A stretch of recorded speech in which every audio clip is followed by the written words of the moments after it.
আমাদের বাড়িতে সূর্য একটু খেলাধুলা করছে, আমি তাকে নিয়ে হাঁটাহাঁটি করছি ছাদের মধ্যে। তার বোন ছুটে আমার কাছে চলে এলো। ওর বোন আমাকে জেম্মা বলে। ওর বোন আমার হাত ধরলো, ওকে একটু কোলে নিয়ে একটু গান শোনাচ্ছি। ওর জন্মদিন ছিল সেদিন। কি করব আবার দেখো, আবার ওর বোনকে ধরে নিল, আবার ছেড়ে দিল। একটু পা পা করছি, হাঁটি হাঁটি পা পা, হাঁটি হাঁটি পা পা, হাঁটি হাঁটি পা পা। আবার ছুটে চলে আসছে, আবার ওর বোনও দেখুন ছুটে ছুটে আসছে। আমাদের ঘরে নিম গাছ, দেখুন কি সুন্দর লাগছে না পরিবেশটা। আবার আমার ছেলে হাত ধরে ধরে আবার ওর বোনের পাশে বসলো। ওর পাশে মনি বসে আছে, গল্প করছে দুজনে, কি সুন্দর দেখুন। আবার গানও শুনছে।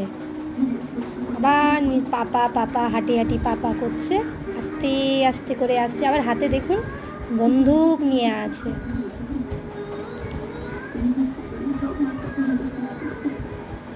দেখুন আমাদের আকাশটা কি সুন্দর লাগছে না ছাদ থেকে, খুব সুন্দর লাগছে।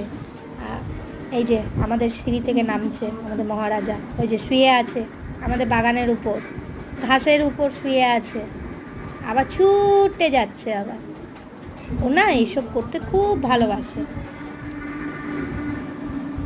আবার পড়েও গেল দেখুন। আবার আমাদের গাছ ধরেছে, আবার দেখুন ওর বোনও চলে এসছে আবার সামনে। গাছ ধরেছে, পেঁপে গাছ ধরেছে। আমাদের ঘরে জানেন তো অনেক গাছ আছে, কিন্তু একটাও রাখে না গাছ, সব ছিঁড়ে দেয়।